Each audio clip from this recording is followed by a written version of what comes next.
Okay so good morning everyone. तो आज हम लोग पढ़ेंगे क्या? चैप्टर 3। ठीक है, फिजिकल साइंस का चैप्टर 3 है। बुला लो। एज पर हम लोगों ने चैप्टर 1 कंप्लीट कर लिया है, चैप्टर 2 भी कंप्लीट कर लिया है। ठीक है, और चैप्टर 3 जो कि बहुत ही ज़्यादा इम्पोर्टेंट है। चैप्टर 3 बहुत ही ज़्यादा इम्पोर्टेंट है। सर को पढ़ाने मेरा वीडियो है। ठीक है, तो चैप्टर 3 में कम से कम 4 से 5 नंबर का आता है। चैप्टर 3 से कम 4 से 5 नंबर का आता है। और जब पूरे चैप्टर को पढ़ लोगे तो बोलोगे सर ये तो फ्री का मार्क्स है, सर ये तो फ्री का मार्क्स है। रीज़न क्या है कि इसमें बहुत ज़्यादा टफ नहीं होता है। ठीक है, बहुत इजी होता है। लेकिन इजी तो तभी होगा जब बच्चे पढ़ेंगे। बिना पढ़े कोई भी चीज़ इजी किसी के लिए नहीं हो सकता है, चाहे दुनिया का कितने भी ब्रिलियंट बच्चा क्यों ना हो। ठीक है, पढ़ना पड़ेगा। तो चलिए हम लोग पढ़ते हैं। तो सबसे पहले जो हम लोग का स्टोमैट्रिक एक ग्रीक शब्द है। स्टोइचन का अर्थ क्या होता है? मैट्रिक का अर्थ मापन होता है। ठीक है, तो खैर इतनी चीज़ों को हम लोग को जानना नहीं है ना। इसमें ऐसा कुछ थ्योरी नहीं आता है, जो भी आता है वो सम्स आते हैं। क्या आते हैं? सम्स आते हैं। तो सम्स में सबसे पहले आपको जानना होगा कि रासायनिक समीकरण क्या होता है, केमिकल इक्वेशन क्या होता है। ठीक है, अगर एकदम हम सिंपल भाषा में बात करें, एकदम सिंपल भाषा में अगर हम बात करेंगे, ज़्यादा कुछ ताम झाम ना करके, एकदम अगर हम सिंपल बात अगर आपको मैं बोलूं कि सपोज करो कि अगर आपको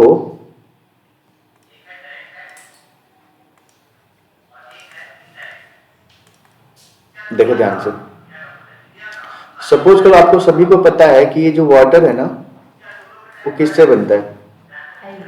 सबको पता है कि वाटर जो बनता है ये बनता है हाइड्रोजन से, हाइड्रोजन से। ठीक है, और प्लस क्या होता है? ऑक्सीजन होता है। ठीक है, हाइड्रोजन एंड ऑक्सीजन होता है। ठीक है, तो ये जो मैंने लिखा हुआ ये वर्ड इक्वेशन है। क्या है? Word equation. वर्ड इक्वेशन समय तो वर्ड में बस लिख दिया गया है। लेकिन केमिकल इक्वेशन की बात जब हम लोग करेंगे तो उसमें क्या होगा? सपोज करो कि ए कोई एक एलिमेंट है और बी एक कोई एलिमेंट है। इस एरो दिखाएंगे। ठीक है, इसको बोलते हैं गिव्स। क्या बोलते हैं? Gives yield to, gives yield to A B. क्या बना? A B. ठीक है, तो इस तरफ वाला जो भी है ना इसको हम लोग क्या बोलते हैं? रिएक्टेंट बोलते हैं। क्या बोलते हैं? रिएक्टेंट। ठीक है, और इस तरफ जो भी बना है इसको हम लोग क्या बोलते हैं? प्रोडक्ट। क्या बोलते हैं बेटा? प्रोडक्ट। ये चीज याद रखना। इस तरफ वाले को हम लोग रिएक्टेंट बोलते हैं। बोलो, ये समझ में आ रहा है क्या? एक तरफ के रिएक्टेंट है, दूसरी तरफ क्या है? प्रोडक्ट बनता है। कई बार आपको ऐसा भी देखने को मिल जाएगा कि ए बी इस तरफ है और गिव्स ए प्लस बी, ऐसा भी आपको दिख जाएगा। तो ये भी केमिकल इक्वेशन ही है। इन दैट केस ये रिएक्टेंट होगा और ये दोनों प्रोडक्ट होंगे।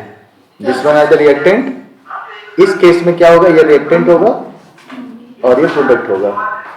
ठीक है, ये मतलब जो पहले रहेगा, हाँ, जो पहले रहेगा, एरो के पहले रहेगा वो हमारा हमेशा रिएक्टेंट होगा, एरो के बाद जो होगा वो प्रोडक्ट होगा। मैं ये दोबारा इक्वेशन इसलिए लिखा कि आपको कंफ्यूजन ना हो। आप यही सोचोगे कि जो कंबाइन वाला होगा वो प्रोडक्ट होगा, स्प्लिटिंग वाला होगा वो रिएक्टेंट होगा। ऐसा नहीं है। आप हमेशा याद रखना, लेफ्ट हैंड साइड में जो होगा वो क्या होगा? रिएक्टेंट होगा, और राइट हैंड साइड में जो होगा वो प्रोडक्ट होगा। चलो, ये तो मैंने ए और बी में आपको दिखाया था। अगर हम इसको इक्वेशन में दिखाए, जैसे वाटर के लिए अगर हम दिखाए तो आपको पता है H2 plus O2 gives to H2O, है ना। H2 plus O2 gives to H2O। अब एक चीज को समझना है, यहाँ पे हम लोग को बैलेंसिंग करना पड़ेगा। क्या करना पड़ेगा? बैलेंसिंग करना पड़ेगा। बैलेंसिंग क्या होता है पहले वो चीज को समझ लेना। ठीक है, बैलेंसिंग मीनिंग क्या होता है कि देखो, रिएक्टेंट में जो भी एलिमेंट्स इन्वॉल्व है और प्रोडक्ट में जो एलिमेंट्स इन्वॉल्व है, इन दोनों की जो वैल्यू होनी चाहिए, जो मोल्स होना चाहिए, वो इक्वल होना चाहिए। अब आप एक चीज को देख रहे हो कि इस तरफ में ऑक्सीजन कितना है? 2 है। इस तरफ में ऑक्सीजन कितना है? 1 ही है। तो इसका मतलब दोनों को हमको बैलेंस करना पड़ेगा। ठीक है, तो सबसे पहले हम ऑक्सीजन को बैलेंस करने के लिए यहाँ पे हम लोग 2 इंटू करेंगे। क्या करेंगे? 2 इंटू करेंगे। ये 2 इंटू का मतलब क्या होगा कि हाइड्रोजन के साथ भी मल्टीप्लाई होगा और एज वेल एज ऑक्सीजन के साथ भी मल्टीप्लाई होगा। तो जब ये हाइड्रोजन के साथ हो रहा है तो हाइड्रोजन 2 दूनी का 4 हो जाएगा। कितना हो जाएगा? 2 दूनी का 4 हो जाएगा, ठीक है। और ऑक्सीजन कितना हो गया, 2 हो गया। तो मीनिंग क्या हुआ बेटा कि हमने चले थे ऑक्सीजन को बैलेंस करने के लिए, लेकिन हाइड्रोजन अनबैलेंस हो गया। तो अभी हाइड्रोजन को भी बैलेंस करना पड़ेगा, तो हाइड्रोजन को 4 बनाने के लिए हमको यहाँ पे 2 करना पड़ेगा। तो आप देखो कहीं ना कहीं ये 2 से 2 मल्टीप्लाई होगी, ये 4 हो जा रहा है, और यहाँ पे 2 दूनी का 4। देखो हाइड्रोजन भी अपने जगह पे बैलेंस है और ऑक्सीजन भी बैलेंस हो गया। तो ये बैलेंस इक्वेशन हुआ किसका, वाटर बनने का। बात समझ में आया। तो वाटर हमारा ऐसे ही बनता है, ये दोनों के दोनों गैस होते हैं। क्या होते हैं भाई, दोनों के दोनों गैस होते हैं, और ये जो बन रहा है लिक्विड बन रहा है। तो देखो कितनी अच्छी साइंस होती है, कितनी सुंदर साइंस होता है कि 2 गैस को मिलाया और लिक्विड बना दिया, 2 गैस को मिलाया और लिक्विड बना दिया। आपको पता है हाइड्रोजन का नाम हाइड्रोजन क्यों है? हाइड्रोजन का मीनिंग होता है, हाइड्रो का मतलब होता है वाटर, हाइड्रो का मतलब क्या होता है, वाटर, और जेन का मतलब होता है जनरेट करने वाला, यानी वाटर को प्रोड्यूस करने वाला, पानी को बनाने वाला जो गैस है उसको हम लोग हाइड्रोजन बोलते हैं। समझ में आया। जितने भी एलिमेंट है सभी के नामकरण के पीछे कोई ना कोई एक राज छुपा हुआ, एक रीजन है। समझ में आया। जैसे जैसे वो आते रहेंगे हम आपको बताते रहेंगे, ठीक है। खैर आगे बढ़ते हैं। हमारा कहानी यहाँ पे शुरू हुआ था, तो एंड भी यहीं करेंगे हम लोग। रासायनिक समीकरण क्या है, अब ये चीज देखना एकदम तुम लोग को भली बातें समझ में आ जाएगा। अगर वो चीज नहीं हम बताए रहते तो आपको थोड़ा कंफ्यूजन का सामना करना पड़ता। देखो किसी रासायनिक अभिक्रिया में भाग लेने वाले पदार्थ, अभिकारकों का मतलब हो गया रिएक्टेंट। क्या हो गया, रिएक्टेंट।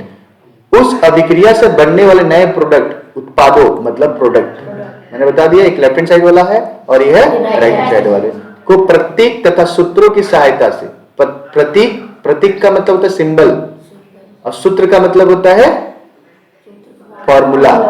अगर हम लोग यहाँ पे ध्यान से देखें तो जब हम लोग हम बता रहे थे, जब वर्ड प्रॉब्लम में बता रहे थे, तो हाइड्रोजन और प्लस ऑक्सीजन लिख के क्या लिख रहा था मैं, वाटर लिख रहा था ना।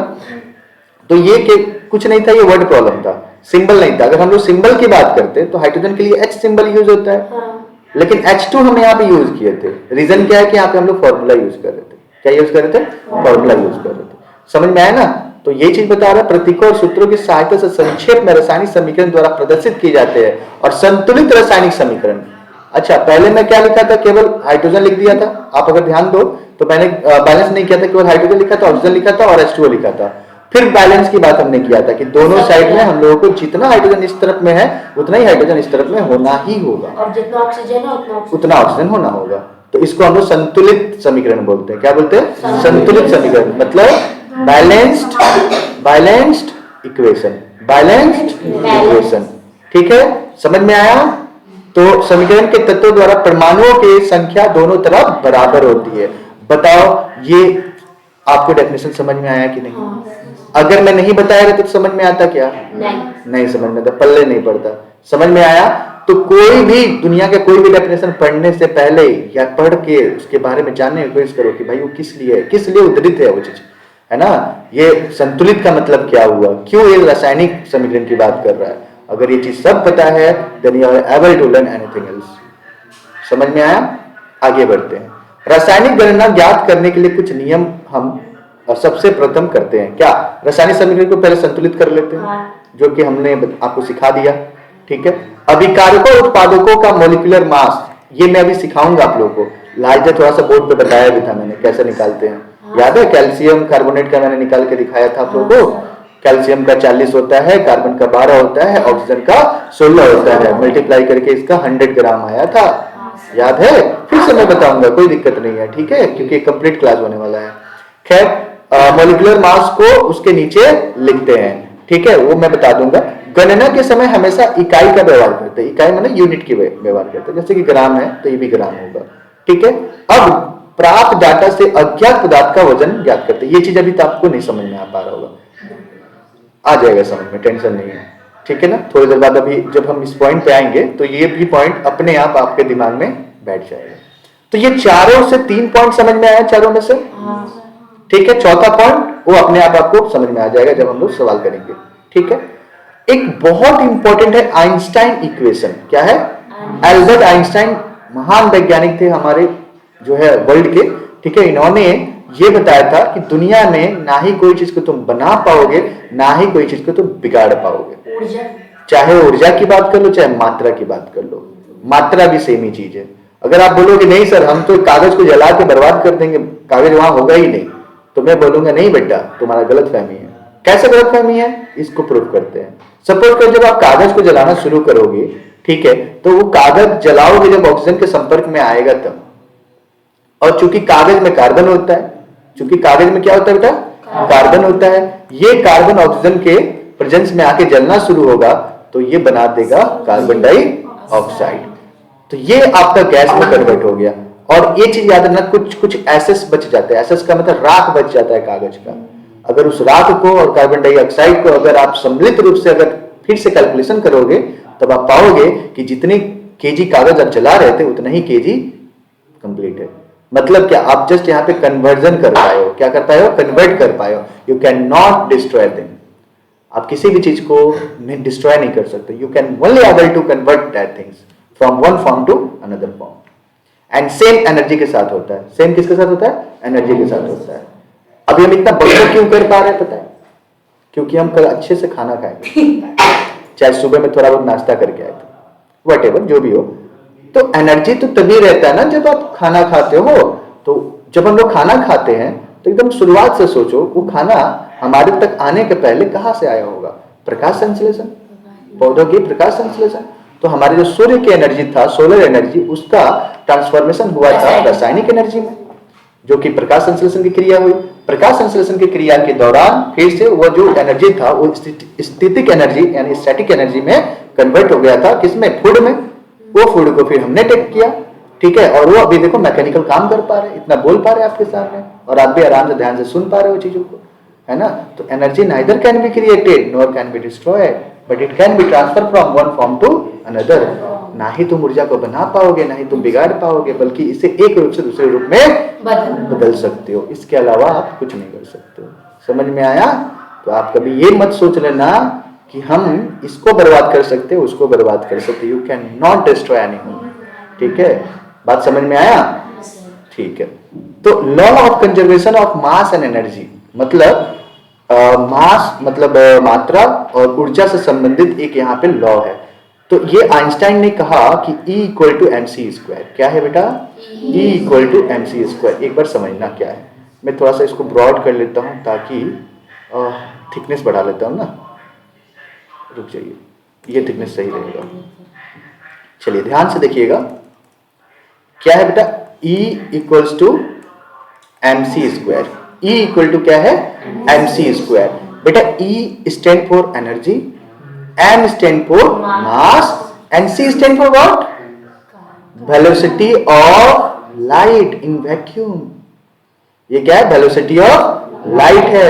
और वेलोसिटी ऑफ लाइट की कितनी होती है? तो 3 into 10 का पावर 8 मीटर पर सेकेंड। समझ में आया? लाइट की वेलोसिटी, प्रकाश की वेलोसिटी है ये। क्योंकि आपको पता है जितने भी एनर्जी चाहे कुछ भी कर लो, जो एनर्जी आता है अल्टीमेटम कहां से आता है? सूर्य से आता है। सूर्य के अलावा आपको एनर्जी देने वाला और कोई नहीं है। इसलिए यहाँ पे लाइट की जिक्र हो रही है, ठीक है। तो चाहे कुछ भी कर लो, अगर इस इक्वेशन का आप यूज करोगे आप पाओगे क्या? एवरीथिंग इज बैलेंस्ड, है ना। दुनिया में सब कुछ बैलेंस से चलता है। आप कभी मत सोच लेना कि कोई चीज अनबैलेंस हो जाएगा। आप सोचोगे कि छोड़ो बाद में बोलेंगे, ठीक है। कुछ और बोलने वाले थे।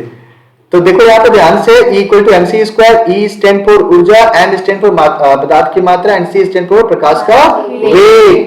मैंने बता दिया था ना, ये वेलोसिटी ऑफ लाइट है। और कितना है भाई? ये भी मैं लिख दिया था, 3 into 10 का पावर 10 सेंटीमीटर लिखा है, और हमने लिखा था मीटर में। सर आप 8 लिखे हो। हाँ, तो ये मीटर में मैंने लिखा है। ये भी तो देखो, यूनिट दोनों अलग है। अगर आप सेंटीमीटर में कन्वर्ट करोगे तो ये 10 का पावर 10 ही होगा। प्रूफ करके दिखाऊं? हाँ सर। चलो दिखा देता हूं। 1 मीटर इक्वल टू कितना होता है? 100 सेंटीमीटर होता है। तो ये मैंने मीटर में लिख रखा है। अगर हम मीटर को सेंटीमीटर में कन्वर्ट करेंगे तो इंटू 100 करना पड़ेगा यहाँ पे। इंटू 100 का मतलब 10 का पावर 2, और आप पता है बेस सेम रहता है तो पावर ऐड हो जाता है। तो 10 + 2 कितना हो गया? 10। बोलो सहमत हो? तो अगर सेंटीमीटर में इसी वेग को लिखना हो तो लिखेंगे 3 into 10 का पावर 10 सेंटीमीटर पर सेकेंड। जब ये चीज चेंज किया तो देखो दोनों में पावर में डिफरेंस आ गया। बोलो समझ में आ गया क्या आप लोगों को? पक्का? चलिए आगे बढ़ते हैं। तो ये था आपका law of conservation of energy. कोई डाउट है यहाँ पे? नेचर। देखो यहाँ पे जो मैंने इतना बकबक कर रहा हूं उसी को यहाँ पे लोग लिख के दिखा रहे हैं। किसी भी रासायनिक प्रतिक्रिया के पूर्व प्रतिक्रिया मतलब रिएक्टेंट के पश्चात पदार्थों की मात्रा और ऊर्जा का कुल परिमाण सर्वदा समान रहता है, अर्थात पदार्थों की मात्रा और ऊर्जा को सम्मिलित परिमाण सदा समान रहते हैं। तो क्या मैं यही तो बोल रहा था अपनी भाषा में? ये लोग अपनी भाषा में बोल रहे हैं। ठीक है, चीजें समझ में आ गई दोनों? पक्का आगे बढ़ सकते हैं? चलिए बढ़ते हैं। तो ये कुछ मैंने आपको दिखाया था। ठीक है, क्या था भाई? तत्वों के परमाणु द्रव्यमान के नीचे सारणी दिए जा रहे हैं और प्रयोग के, जैसे कि मैंने आप लोगों को लिखवाया भी था ये सारी चीजें। ठीक है, क्या क्या था? हाइड्रोजन का 1 होता है, कार्बन का 12 होता है, नाइट्रोजन का 14 होता है। और एक खुशखबरी वाली बात बता दूं क्या? जितने भी क्वेश्चन आप करोगे ना, ये सभी की वैल्यू दिया रहेगा, तो इसको लर्न करने की जरूरत नहीं है। और एक चीज और मैं बता दूं, जब हम लोग पूरे सम्स को प्रैक्टिस कर लेंगे ना, एट द लास्ट आप देखना सब कुछ आपको याद हो चुका है, अगर आप सच में पढ़ोगे तब, है ना? कंडीशन है, ऐसा नहीं है कि बस खाली पिक्चर की तरह देखते रहोगे तो कुछ समझ में आने वाला है, नहीं। अच्छा, तो मैं दिखा दूं कैसा क्वेश्चंस आते हैं पहले, ताकि आपको थोड़ी सी जो है धैर्य रहेगी। देखिए जैसे ये वाली क्वेश्चन देखिए, क्वेश्चन नंबर 15 देखिए ध्यान से। क्वेश्चन नंबर 15 देखिए क्या कर रहा है क्वेश्चन। 5 ग्राम सोडियम क्लोराइड, क्या है? 5 gram sodium chloride. Sodium chloride क्या होता है? NaCl होता है। क्या होता है? NaCl। अभिक्रिया सिल्वर नाइट्रेट, सिल्वर नाइट्रेट होता है AgNO3। क्या होता है? AgNO3। सिल्वर मतलब Ag होता है और नाइट्रेट का मतलब NO3 होता है, के साथ करने पर कितना सिल्वर क्लोराइड प्राप्त होगा? आप देखो यहाँ पे वैल्यूज दिया हुआ है, Ag का दिया हुआ है 108, सोडियम का दिया हुआ है 23 और नाइट्रोजन का दिया है 14 और क्लोरीन का दिया है कितना? 35.5। ठीक है, तो ये आपको गिवन रहेगा। सम्स, ये जो सम्स दिख रहे हैं ना, ये 3 मार्क्स का सम्स है। ठीक है, एग्जाम में ये क्वेश्चन 3 मार्क्स का आता है, ऐसे टाइप के क्वेश्चन। हाँ, इस टाइप का क्वेश्चन। ये क्वेश्चन तो बहुत इंपॉर्टेंट है, बहुत ही ज्यादा इंपॉर्टेंट। मैक्सिमम टाइम आपको पूछा गया है, मैक्सिमम टाइम। इधर पूछा गया सर? हाँ, इधर पूछा गया? कंफर्म नहीं है, मैंने देखा नहीं है पेपर एक्चुअली। ठीक है, लेकिन ये पूछा जाता है। ठीक है, समझ में आया? तो देखो, ये नहीं तो कोई और सही, है ना? सीखने का तो ही है ना? ऐसा थोड़ी है कि यही आ जाए, ये नहीं कह सकते हम लोग, लेकिन क्या इसी टाइप का आ जाएगा ये तो कह सकते हैं। समझ में आया? तो मैं इसलिए वो टेबल को अवॉइड किया, क्योंकि ऑलरेडी हमें ये वैल्यूज गिवन रहेंगे, so don't worry about it. Okay, तो लेट्स स्टार्ट। पहले हम लोग कुछ चीजों को अच्छा, एक चीज याद है आप लोगों को, मैंने एनटीपी और एसटीपी पे कुछ चीजें लिखाई थी, मैं फिर से एक बार लिखाऊंगा, और शायद मेरे को इसकी जो थिकनेस है और थोड़ी कम करनी पड़ेगी, बहुत ज्यादा थिकनेस है। चलिए, तो मैंने क्या लिखाया था? एनटीपी। क्या लिखाया था भाई? एनटीपी। फिर से लिखा रहा, और एसटीपी। क्या है? एसटीपी। ठीक है, दोनों का एक तो फुल फॉर्म आता है, ऑलरेडी चैप्टर 2 में भी मैंने बता चुका हूं आप लोगों को। Normal temperature and pressure, standard temperature and pressure. ठीक है, अच्छा, और चैप्टर 1 में भी मैंने एक दो आपको बताया था फुल फॉर्म, जैसे सीबीएम का फुल फॉर्म बताइए। मतलब आप जाके फिर से नहीं पढ़े हो, इसका मतलब कोल बेड मीथेन। सीबीएम का full form coal bed methane. CNG का फुल फॉर्म, सीएनजी का full form CNG, compressed natural gas. बोलो मत बेटा, बहुत मुश्किल में पड़ जाओगे। सीएनजी का मतलब कंप्रेस्ड नेचुरल गैस। एलपीजी का बताओ? Liquefied petroleum gas. सीएफसी का बताओ? तो क्यों याद है क्लोरोफ्लोरोकार्बन? क्योंकि बहुत बार आप देख चुके हो, तो इन लोगों को भी देखो भाई, मैंने बता रखा, पढ़ाया मैंने अच्छे से। आप फिर से जाके वीडियो देखो, ये मतलब नहीं होता है फिर आप जो चैप्टर में पढ़ा दिया था तो क्लियर करो, फिर इंटरेस्ट नहीं आएगा पढ़ाने में, आप नहीं पढ़ने में। ठीक है, तो एनटीपी पर जो प्रेशर होता है वो होता है 76 सेंटीमीटर, 76 सेंटीमीटर या 760 mm। मिलीमीटर में 760 होगा और सेंटीमीटर में क्या होगा 76 होगा। कोई डाउट है यहाँ पे? नहीं सर। चलिए, ये हो गया प्रेशर की बात। टेम्परेचर की अगर हम बात करें तो ये होता है 0 डिग्री सेंटीग्रेड या फिर 273 के या तो 273 के। ये बात समझ में आ गया? सेकंड बात हम करते हैं वॉल्यूम का। ये वॉल्यूम मैंने बताया था आपको 22.4 लीटर होता है। कितना होता है? 22.4 लीटर। ठीक है। और लास्ट हम बात करते हैं number of molecules. Number of molecules जो कि होता है 6.023 इंटू 10 का पावर 23। अच्छा, कई बार बच्चे कंफ्यूज होते हैं। ये जो वैल्यू है ना 6.022 कहीं दिया रहता है और 10 का पावर 23 दिया रहता है। Don't be confused, the same things. Sir आप बोले थे हो सकता है। हाँ, आप बोले थे ये हो सकता है। मैंने बोला था ना। चलिए फिर से बोल दिया। ठीक है, यानी बहुत बातों में गहराई है इसका, यानी होता होगा तभी तो बोल रहा हूँ बार बार। समझ में आया? तो कंफ्यूज नहीं होना है। तो ये डेटा आपको ध्यान में रखनी है और इन डेटा के बिहाफ में हम लोग ये पूरे चैप्टर को कंप्लीट करने वाले हैं। समझ में आया? कोई डाउट? चलिए स्टार्ट करते हैं चैप्टर। तो सबसे पहला क्वेश्चन है हमारा कि एनटीपी पहले ही बता चुका हूं, पर किसी गैस के 22.4 लीटर आयतन में अणुओं की संख्या कितनी होगी? 6.023 into 10 का power 20। जो नॉर्मल होता है। तो 6.023 into 10 का पावर 23। तो ये इसका आंसर हुआ। आगे बढ़ते हैं। अब देखो बोला है कि 1 ग्राम मोल जल का भार कितना होगा? 1 ग्राम मोल। 1 ग्राम मोल क्या होता है पहले ये भी समझना पहले, तब जाके तुमको ये चीजें अच्छे से भली भांति समझ में आएगी। देखो बेटा क्या होता है? H2O होता है। ठीक है। अगर मैं यहाँ पे 2 लिखता हूं इसके H2O के पहले, तो इसकी मतलब हुआ ये 2 मोल है। कितना है? 2 मोल है। ठीक है। अगर मैं 4 लिखता हूं तो 4 मोल। कुछ नहीं लिखता हूं तो 1 मोल। कुछ नहीं होता तो 1 मोल। मतलब क्या? केवल H2O लिख देता हूं और इसके पहले कुछ नहीं लिखता हूं तो क्या होगा? ये 1 मोल होगा। बात पक्की है? तो 1 मोल की बात कर रहा है। 1 मोल में क्या बात कर रहा है भाई? ध्यान से देखो। बोल रहा है कि 1 ग्राम मोल जल का भार कितना है। इसका मतलब मॉलिक्यूलर वेट निकालना है। और आपको पता है हाइड्रोजन का 1 होता है, तो इसको निकालने का तरीका है 1 into 2 प्लस कितना पड़ता है? उसके बाद ऑक्सीजन का कितना है? 16 है। ऑक्सीजन कितना है? 16 है। तो 2 एकम 2 प्लस 16 कितना हो गया बेटा? 18। तो कितने ग्राम हो गया भाई? 18 ग्राम। कितना हो गया? 18 ग्राम। समझ में आया? अच्छा, रिवर्स की अगर हम बात करें, अगर बोले आपको कि बताओ तो 2 मोल हाइड्रोजन वाटर का कितना होगा, तो आप बोलोगे क्या? 18 गुना 36 ग्राम। क्या बोलोगे? 18 गुना 36 ग्राम। कई बार बोलता है बताओ 5 मोल में कितना होगा? सर 18 से इंटू कर देंगे 5। तो 18 बचे 90 ग्राम। समझ में आया? कई बार ये भी बोल देगा बताओ तो हाफ मोल में कितना होगा? हाफ मोल में सर 32। हाफ कर दोगे तो 9 ग्राम होगा। सर समझ में आया? तो यहाँ पे एक क्वेश्चन के साथ कम से कम 3-4 क्वेश्चन मैंने आपका तैयार कर दिया। बात समझ में आई? आगे बढ़ते हैं।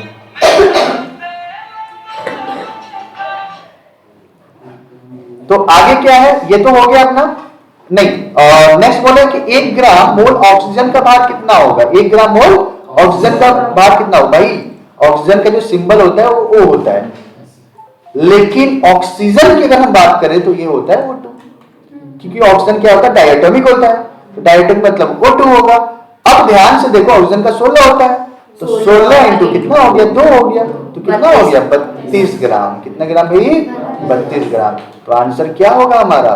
32 ग्राम। क्या सहमत हो? चलो सहमत हो तो एक क्वेश्चन और बताओ मेरे को कि अगर हाफ मोल की बात करें ऑक्सीजन का तब कितना होगा? सर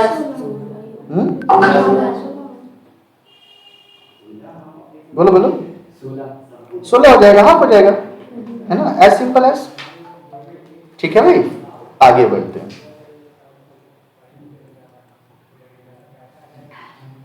अच्छा, नाइट्रोजन का अनुभार कितना होगा? तो नाइट्रोजन N2 होता है ना? नाइट्रोजन N2 होता है और नाइट्रोजन का 14 होता है। 14। ठीक है ना? और नाइट्रोजन का परमाणु भार पूछ रहा था, तो ये 14 ही होता है।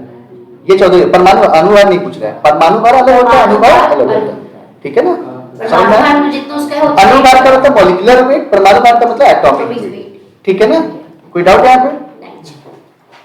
अच्छा अब देखो नाइट्रोजन का पूछा है, अनुभार पूछा है। देखो देखो ध्यान से, दोनों में क्लियर। ये परमाणु भार था तो 14 था, और अनुभार बोले तो N2 में 14 इंटू 2 कर देना, तो कितना हो जाएगा 28 ग्राम हो जाएगा। बोलो सभी को समझ में आ रहा है क्या? पक्का। एनटीपी पर 22 ग्राम CO2 का आयतन कितना होगा? ये क्वेश्चन यहां से शुरू होता है मेन। सबसे पहले हम लोग बात कर लेते कार्बन डाइऑक्साइड के मॉलिक्यूलर वेट का। तो कार्बन का मतलब 12, ऑक्सीजन का मतलब 16 इंटू 2, तो 12 प्लस 32 कितना हो गया? 44 ग्राम। तो 44 ग्राम में आयतन कितना होना चाहिए? 22.4 लीटर होना चाहिए। 44 ग्राम में 44 ग्राम एक मोल को रिप्रेजेंट करता है, तो एक मोल में जो कुछ भी होता है एनटीपी पे सब जो दिया गया था वही होगा। इसका मतलब 44 ग्राम में कितना होगा? 22.4 लीटर। लेकिन बोल रहा था 22 ग्राम में बताओ बेटा कितना होगा, तो इसका हाफ कर दो, 11.2 लीटर हो जाएगा। क्या बात समझ रहे हो? कोई डाउट नहीं है ना? तो बस देख लो 11.2 लीटर, ठीक है, इधर ही बैठ जाओ।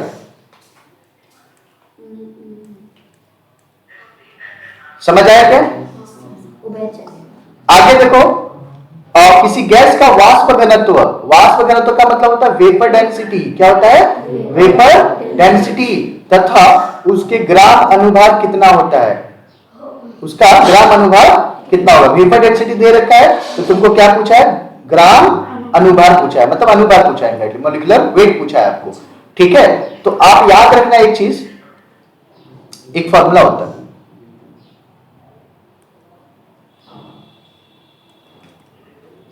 Molecular weight is equal to 2 into VD। क्या होता है? Molecular weight is equal to 2 into, very very important, very very important formula. ये क्या होता है? मॉलिक्यूलर वेट का मतलब हो गया अनुभाग, 2 इंटू वेपर डेंसिटी का मतलब हो गया वाष्प घनत्व। अगर किसी चीज का वाष्प घनत्व आपको दे रखा है तो आप आराम से मॉलिक्यूलर वेट निकाल सकते हो, और अगर मॉलिक्यूलर वेट दे रखा है तो वाष्प घनत्व भी निकाल सकते हो। समझ में आया? इस बार वाष्प घनत्व दे रखा है, इस बार क्या किया है? वाष्प घनत्व दे रखा है 35.5। तो अगर मॉलिक्यूलर वेट निकालना हो तो इंटू कितना कर देंगे? 35.5 इंटू 2 कर देंगे, तो ये आ जाएगा 71। 70 होता है, और कितना हो गया? 71। समझ आया क्या आपको? तो देखो आंसर, कोई डाउट है क्या? चलिए, अच्छा आप क्या सोच रहे हो कि अगर इसे देख लिए और ये आईना की तरह साफ साफ दिख रहा है तो घर पे भी ऐसे ही साफ साफ दिखेगा?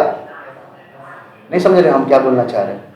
अभी तो देख रहे हो ना, तो बहुत मजा आ रहा है, समझ में आ रहा है, सब कुछ एकदम क्लियर क्लियर लग रहा है, ठीक है। घर पे जाओगे जब खुद से करोगे ना तो इतना साफ साफ नहीं दिखेगा, फिर कुछ कुछ धुंधले दिखेगी आपको, मतलब कुछ समझ में आएगा कुछ नहीं समझ में आएगा। नहीं समझे अभी मेरा बात क्या? ठीक है, तो इट मींस दैट कि आपको 2-3 बार घर पे जाके इसको पढ़ना पड़ेगा और अच्छे से कॉपी में करना पड़ेगा, खुद से लिख के, तब आप खुद कैपेबल हो पाओगे सीखने के लिए। समझ में आया? और सारे बच्चों को हम बोल रहे हैं, ये नहीं कि 1 या 2 को बोल रहे हैं, सभी को बोल रहे हैं। और आज ही इसको क्लियर कर लेना, जो चैप्टर जो पार्ट जिस दिन हो ना उसी दिन कोशिश करो कि इसको खत्म कर लो, एकदम लग जाओ। बस आप वेट करते रहो कि सर कब कौन सा चैप्टर पढ़ा रहे हैं, बस उसी समय से लग जाओ भाई, है ना? समझ में आ रहा है मेरी बात? चलो देखो ध्यान से, बोला पोटेशियम क्लोरेट क्या है? पोटेशियम क्लोरेट का अणु द्रव्यमान कितना होगा? पोटेशियम क्लोरेट, तो क्या होता है पोटेशियम क्लोरेट? KClO3 होता है। क्या होता है? KClO3। ये सब भी धीरे धीरे धीरे लर्न करना पड़ेगा आपको। आप सोच रहे हो सर ये तो हमको नहीं पता है, नहीं पता है, बिल्कुल स्पष्ट है आपको नहीं पता, लेकिन आपको पता करना पड़ेगा। मुझे भी पता नहीं था, धीरे धीरे धीरे धीरे करते करते पता हुआ, आपको भी ऐसे पता करना पड़ेगा। समझ में आया? और सोचोगे कि सारा फॉर्मूला सर आप लिख दीजिए हम बैठ के लर्न कर लेंगे, नॉट पॉसिबल, कभी नहीं हो सकता, ठीक है ना? करते करते हो जाएगा सर, कुछ कुछ चीजें तो जानना पड़ेंगे लेकिन बाकी आपको अपने आप हो जाएगा, ठीक है। तो KCl क्या है? O3। तो पोटेशियम का 39 होता है, क्लोरीन का 35.5 होता है, प्लस ऑक्सीजन का कितना होता है? 16 होता है इंटू 3, ठीक है। तो ऐड कर लेना सबको, ऐड करके जो आंसर आएगा वो आपका ग्राम में आंसर आएगा, ठीक है। देखो 39, 35.5, 16 इंटू 3 करके कितना आया? 122.5 ग्राम। अब देखो पोटेशियम क्लोराइड का अणुसूत्र कितना होता है? KClO3। क्या होता है? KClO3। बोलो कोई डाउट है क्या यहाँ पे? पक्का क्लियर है? आगे बढ़ते हैं, 56 ग्राम नाइट्रोजन में कितने ग्राम अणु के बराबर है? ये नाइट्रोजन की बात कर रहा है, ठीक है। तो सबसे पहले हम लोग नाइट्रोजन को देख लेते हैं क्या होता है। नाइट्रोजन N2 होता है, 14 इंटू में कितना होता है 2, 28 ग्राम, 28 ग्राम। तो 28 ग्राम नॉर्मल हुआ, लेकिन ये लोग बोल रहा है कि 56 ग्राम में बताइए कितने मोल होंगे। तो ये ट्वाइस हुआ है ना, यानी ये 2 मोल की बात कर रहे हैं लोग। कितने मोल की बात कर रहा है? 2 मोल की। तो देखो 2 ग्राम अणु मतलब 2 मोल। बोलो समझ में आ रहा है क्या? आगे बढ़ते हैं। हाँ, यहां पे थोड़ा सा आपको अब सतर्क होने की जरूरत आ गई है। क्या कह रहे हैं? एसटीपी पर 4 ग्राम सल्फर डाइऑक्साइड का आयतन कितना होगा? ठीक है, तो सबसे पहले हम लोग आते हैं सल्फर डाइऑक्साइड पे। सल्फर डाइऑक्साइड ये 5 नहीं है ऐसे, ठीक है। तो सल्फर का पहले मॉलिक्यूलर वेट निकालेंगे सल्फर डाइऑक्साइड का। सल्फर का कितना होता है? 32 होता है, और प्लस ऑक्सीजन का 16 होता है। 16 इंटू 2, ठीक है, 16 इंटू 2 तो कितना हो गया? 32 प्लस 32 64 ग्राम। यानी सल्फर डाइऑक्साइड का अनुपात कितना होता है? 64। अच्छा, आप यूनिटरी मेथड पढ़े होगे ना? नहीं, एक नियम जिसको बोलते नहीं, ये भी नहीं पता। चलो ठीक है, अभी समझ में आ जाएगा। SO2 और मॉलिक्यूलर वेट नहीं, आयतन पूछ रहा था ना, यहाँ वॉल्यूम लिखते हैं। SO2 के जो मॉलिक्यूलर वेट है वो कितना है? 64 ग्राम है। तो ये कितना था? 22.4 लीटर था। इस बार पूछा है 4 ग्राम में कितना होगा। ये चीज से पढ़े हो ना? समानुपात। अच्छा हाँ, तुम लोग समानुपात के नाम से पढ़े हो, चलो बहुत बढ़िया बात है। तो अगर ये 64 है तो 22 है, अगर ये कम हो रहा है तो ये भी कम हो रहा है। भीन क्या होगा? 1 से छोटा होगा, 1 से छोटा होगा, यानी कुछ, ठीक है। यानी 4 नहीं यार, गलत दे दिया एरो पूरा, जो भी हो। आप सोचो ना, ये चीज को भी सोचो। 64 में 22 हो रहा है तो 4 ग्राम में कितना होगा, है ना? यूनिटरी मेथड से भी हम लोग कर सकते हैं। तो बताइए कितना होगा? यहाँ पे देखो ध्यान से, 64 ग्राम मैंने किया है। चूंकि 64 ग्राम में SO2 का आयतन कितना है? 22.4 लीटर है। तो 1 ग्राम में कितना होगा? 22.4 बटा में 64। तो 4 ग्राम में कितना होगा? इंटू 4 कर दो, सब कुछ करके कितना होगा? 1.4 लीटर। कितना? 1.4 लीटर। बोलो कोई डाउट है यहाँ पे?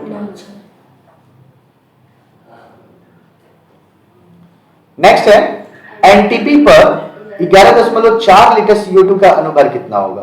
देखो CO2 कितना होता है? 44 ग्राम होता है, थोड़ा देर पहले मैंने बताया था। तो 44 ग्राम में कितना होता है? 22.4 लीटर। और ये क्या बोल रहा है? 11.4 लीटर का बात कर रहा है, तो 22 ग्राम हो जाएगा। नहीं समझे? 44 था तो उसका हाफ कर दिए। हाँ, क्योंकि ये भी तो हाफ हुआ है ना, बस 22 ग्राम, ठीक है। जस्ट रिवर्स क्वेश्चन पूछा था। अच्छा, 4 मोल अमोनिया कहने का मतलब कितने ग्राम अमोनिया है? मतलब वही है, 4 मोल अमोनिया कह रहे हैं। अमोनिया क्या होता है? NH3 होता है, NH3 होता है। नाइट्रोजन का कितना मैंने बताया था? 14 और 1 इंटू 3, तो ये कितना हुआ? 17 ग्राम। तो 17 इंटू 4, 17 चौके 64 होता है। 68 होता है, 64 तो 16 चौका होता है, ठीक है ना? तो हो गया ना ये चीज? समझ में आ रहा है सभी को? पक्का? ज्यादा स्पीड तो नहीं हो रहा है? अच्छा, 2 ग्राम मोल NH3 तथा 2 ग्राम CO2 में कौन भारी है? तो देख लेंगे दोनों को निकाल के, पहले दोनों का मॉलिक्यूलर वेट निकाल लेंगे, जो ज्यादा होगा।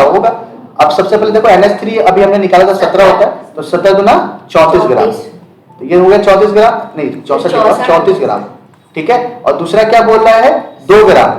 तो CO2 का कितना होता है? 44 ग्राम होता है। 44 इंटू 2 88 ग्राम। तो जाहिर सी बात ये भारी है ना? देखो यहाँ लिखा है, देखो CO2 की मात्रा अधिक है। कोई डाउट यहाँ पे? आगे बढ़ते हैं। हाँ चलो, अब एक जो चीज हमें चाहिए थी यहाँ से मिल गया, ठीक है। और यही चीज तुम लोग एग्जाम में 3 नंबर का आता है। अभी तक जितना हमने किया ना, वो कभी 1 नंबर, कभी 2 नंबर, कभी MCQ, इधर उधर आपको मिलेंगे।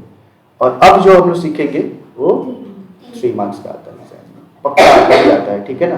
कार्ड बांध कर रख लो कि ये आएगा ही आएगा, ठीक है। चलो, तो ध्यान से देखो, क्वेश्चन क्या बोल रहा है कि 15 ग्राम हाइड्रोजन को वायु में जलाने पर कितनी जल बनेगी? देखो बेटा, वायु में जलाने की बोल रहा है। वायु में कोई भी चीज जलाने की अगर बात करते हैं ना तो वहां ऑक्सीजन होता है। बिना ऑक्सीजन का कुछ नहीं जलने वाला है भाई, है ना, कुछ भी नहीं जलेगा, क्योंकि ऑक्सीजन के प्रेजेंस में कोई चीज जलता है। ठीक है, तो यानी हाइड्रोजन को किस में जलाने बोल रहा है, ऑक्सीजन में जलाने बोल रहा है। तो थोड़ा देर पहले मैंने आपको लिख के दिखाया था हाइड्रोजन और वाटर के जो कैसे बनता है। ठीक है, तो ये इक्वेशन ऐसा बनेगा, और मैंने बैलेंस भी किया था 2H2 और O2। देखो याद अगर नहीं है तो याद दिला दूं मैं, और आगे ना, है ना, समझ में आ रहा है आपको? तो सेम इक्वेशन को देखो यहाँ पे लिखा गया है, लिखा गया ना। ठीक है, तो स्टेप क्या था कि पहले सबका अनुभार निकाल लो। तो हाइड्रोजन का 2 × H2 तो कितना आएगा, 4 ग्राम आएगा हाइड्रोजन, ऑक्सीजन का 32 ग्राम। यानी 4 ग्राम अगर हाइड्रोजन को मिला रहे हो और 32 ग्राम ऑक्सीजन को मिला रहे हो तो आपको 36 ग्राम क्या बन रहा है, वह जल बन रहा है। और एक चीज को देखो, 32 और 4 को ऐड करके 36 ही आता है। इक्वल, ये हमेशा इक्वल होता है, हर जगह से आपको इक्वल ही आएगा। बात समझ में आया? कोई डाउट? डाउट क्या? नहीं सर, नहीं ना, आगे बढ़ते हैं फिर। तो क्वेश्चन क्या बोल रहा है कि 15 ग्राम हाइड्रोजन को जलाने में कितनी जल बनेगी। आप सोचो कि 4 ग्राम हाइड्रोजन को जला के तुमको कितना बन रहा है, 36 ग्राम बन रहा है। तो पूछा है कि 15 ग्राम बना के कितने ग्राम जल बनेगा, ये क्वेश्चन है यहाँ पे। समझ में आया? तो चूंकि वाला सवाल सब लोग कर सकते हैं। चूंकि 4 ग्राम में 36 ग्राम बन रहा है तो 1 ग्राम में कितना बनेगा, तो 15 ग्राम में कितना बनेगा, बस बना लो। मेन पता है इस क्वेश्चन में क्या है तुम लोगों को, ये इक्वेशन पता होना चाहिए। अगर आपको इक्वेशन पता है then you are capable for doing this. और सबका वैल्यू भी सर, वैल्यू दिया रहेगा, मैंने पहले ही बता दिया, क्वेश्चन में वैल्यू दिया रहेगा। ब्रैकेट में क्वेश्चन जब खत्म होगा ना, उसके ब्रैकेट के, जैसे देखो क्वेश्चन खत्म हुआ ना, उसके ब्रैकेट में दे दिया है सारा चीजें। ठीक है, वो दिया रहेगा आपको। जैसे यहां देखो सोडियम क्लोराइड की बात हो रही थी और silver nitrate. Sodium chloride NaCl होता है, सिल्वर नाइट्रेट AgNO3 होता है। जब ये दोनों प्रतिक्रिया किए तो AgCl मतलब AgCl के साथ ये रिएक्ट किया और सोडियम नाइट्रेट के साथ रिएक्ट किया तो सोडियम नाइट्रेट हो गया। तो ये हमारा रिएक्शन है। अब रिएक्शन करने के बाद क्या बोल रहा है, देखो याद रखना कि चाहे कितने भी रिएक्टेंट हो या प्रोडक्ट हो, कोई भी दो चीजों का कंपेयरिंग आपको देगा। जैसे अभी हम लोगों ने देखा था क्वेश्चन में, क्या था, हाइड्रोजन था, ऑक्सीजन था। देखो ऑक्सीजन के साथ कुछ नहीं दिया था, ऑक्सीजन के साथ कुछ नहीं दिया था, खाली बोला था हाइड्रोजन इतने ग्राम हाइड्रोजन से कितना जल बनेगी। तो हमको खाली हाइड्रोजन और जल को कंपेयर करना था, ऑक्सीजन को कुछ नहीं करना था। तो ऑक्सीजन को हम लोग टच भी नहीं किया, बस खाली इसका निकाल दिए, निकालना पड़ेगा। नहीं भी निकालोगे तो कोई मारेगा पीटेगा नहीं, मार्क्स दे देगा। समझ में आया? तो निकाल सकते हो, अदरवाइज जो दिया है, जो क्वेश्चन में इन्वॉल्व है उसी को आप निकालो, उसी के मॉलिक्यूलर वेट को निकालो। ठीक है, अभी देखो क्वेश्चन में क्या क्या इन्वॉल्व है। अगर मैं इसको थोड़ा सा साफ कर दूं तब अच्छे से समझा पाऊंगा आप लोगों को फिर से नए सिरे से। देखो ध्यान से, 5 ग्राम सोडियम क्लोराइड की बात हो रहा है, यानी खाली सोडियम क्लोराइड को लेना और सिल्वर नाइट्रेट के साथ अभिक्रिया करके कितना ग्राम सिल्वर क्लोराइड ये है, मतलब इन दोनों की केवल बात हो रही है। तो केवल हम इन दोनों को ही कहानी को आगे लेके चलेंगे। ठीक है, मतलब NaCl देखो सबका दिया हुआ है, सोडियम का 23 दिया है और Cl का 35.5 निकाल लो तो कितना होगा, 58.5 ग्राम होगा सोडियम क्लोराइड का। और AgCl का कितना, Ag का दिया है 108 और Cl का 35.5 यानी कितना है 145 ग्राम। ठीक है, तो 5 ग्राम का पूछ रहा था, मतलब 58.5 ग्राम में इतना बन रहा है तो 5 ग्राम में कितना बनेगा, तो पहले 1 ग्राम का निकाल लेंगे और फिर निकाल लेंगे। ठीक है, तो ये कैलकुलेशन कर पा रहे हो ना आप लोग, कर लोगे ना। तो देखो करके कितना आया, 12.265 ग्राम लगभग, मैंने अप्रोक्स वाली वैल्यू की बात कर रहा है। बोलो कोई डाउट है क्या? नहीं। चलो बहुत बढ़िया। अच्छा ये चीज देख रहा हो, CaCO3, इसको कैल्शियम कार्बोनेट बोलते हैं। क्या बोलते हैं? और ये क्या है पता है आपको? नहीं। मार्बल है। क्या है? मार्बल। जो व्हाइट कलर का जो मार्बल होता है ना, जो घरों में लगे रहते हैं, वो मार्बल है ये। अब इस मार्बल को जब आप हीट करना शुरू करोगे ना तो ये टूटना शुरू हो जाता है। अब टूटेगा किसमें? कैल्शियम ऑक्साइड, इसको बूझा चूना बोलते हैं। क्या बोलते हैं? बूझा चूना, मतलब चूना, जो चूना होता है, एंड CO2 कार्बन डाइऑक्साइड में। ठीक है, तो इसी को बोला तो गर्म करने पे, तो मैंने पहले बताया गर्म करोगे तो देखो CaO और CO में टूट जाता है। देखो कैल्शियम कार्बोनेट को हीट किया है तो CaO और CO2 में टूट गया। बोला 100 ग्राम CaO प्राप्त करने के लिए कितने ग्राम CaCO3 की आवश्यकता होगी, यानी खाली इसका और इसका बात कर रहा है, इसका बात नहीं कर रहा है। इसको हमने निकाल के दिखाया था, 100 ग्राम आया था, याद है? इसी का एक मात्रा है जिसका 100 ग्राम आता है, और बोला 100 ग्राम में 56 ग्राम हो रहा है, और इसको 100 ग्राम प्राप्त करने के लिए कितना ग्राम CaCO3 की जरूरत पड़ेगी। 56 ग्राम हो गए, 100 ग्राम में 1 ग्राम पे कितना होगा, फिर 100 ग्राम पे कितना होगा। ठीक है, तो ये कॉपी में जाके करोगे ना तो और भी मजा आएगा करने में। समझ में आया ना? ये हम लोग को जान बख्श दिया कि दिया। हाँ, मैंने हम लोग को जान। देखो फिर से उसी से रिलेटेड क्वेश्चन है कि 10 ग्राम CaCO3 कैल्शियम कार्बोनेट को प्राप्त करने के लिए कितने ग्राम CaCO3 की जरूरत पड़ेगी। तो ये तो दैट तुमको भी समझ में आ रहा होगा कि देखो 10 ग्राम की बात कर रहा है, ठीक है, तो 100 ग्राम में कितना होता है, 56 ग्राम होता है, ठीक है, तो 10 ग्राम में कितना होगा, 5.6, तो एकदम ऐसे ही हो गया। लिख के तो दिखाना पड़ेगा। हाँ, लेकिन दिखाना पड़ेगा। ठीक है, कोई डाउट हो रहा है यहाँ पे? तो अब ऐसे ही कुछ क्वेश्चंस और भी है जो कि आपको होमवर्क के तौर पे मैं दूंगा, क्योंकि ज्यादा बताएंगे तो फिर भाव हो जाएगा आप लोगों को। ठीक है, तो ये सब क्वेश्चन आपको खुद करने हैं। 2 क्वेश्चन मैंने खाली दिया आपको, ठीक है, ज्यादा नहीं, केवल 2 क्वेश्चन दिया है मैंने, ठीक है। और यहाँ से कुछ शॉर्ट क्वेश्चन है जो कि हम लोग एक बार देख लेंगे। देखो 2 मार्क्स के लिए, ठीक है। बोला है एसटीपी पे 8 ग्राम ऑक्सीजन का आयतन कितना होगा। ऑक्सीजन मतलब O2 होता है, ठीक है, ये 32 ग्राम होता है, तो 32 ग्राम में 22.4 लीटर होता है।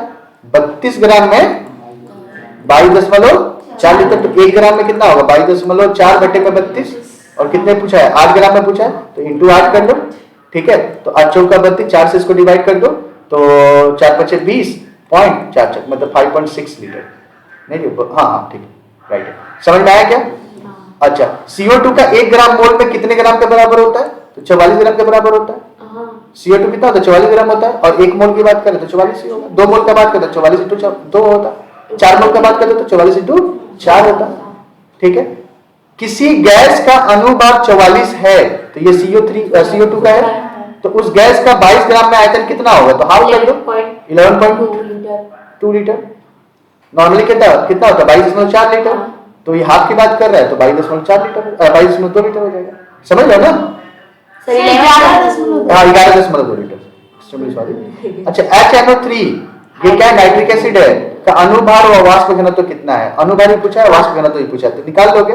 सबसे पहले HNO3 के बारे में पता होना चाहिए कि इसका अनुभार कितना होता है। निकाल लेते हैं। HNO3 है ना, HNO3, H का 1, नाइट्रोजन का 7, नहीं 14 था, प्लस 16 इंटू 3, 14 1 15 प्लस 16 3 48, तो 8 और कितना हो गया, 8 5 13 का 3, हाथ में लगा 1, तो कितना हो गया, 63। तो ये कितना हुआ, 63 ग्राम अनुभार हो गया। और मैंने आपको एक फॉर्मूला बताया था, अनुभार is equals to 2 into molecular weight. देखो यहाँ पे बताया था ये, ठीक है। तो आप ध्यान से देखो ये दे रखा है 63 इज इक्वल 2 इंटू VD दे रखा है, तो VD निकालना है, तो VD इज इक्वल टू क्या होगा, 2 डिवाइड हो जाएगा, 63/2, 2 से काटो, 3 बार में 1 बार में 0.5 माने 31.5। बोलो कोई डाउट? नहीं सर। ये क्वेश्चन भी हो गया, ठीक है। 2 ग्राम हाइड्रोजन में अणुओं की संख्या कितनी होगी, तो 2 होगा।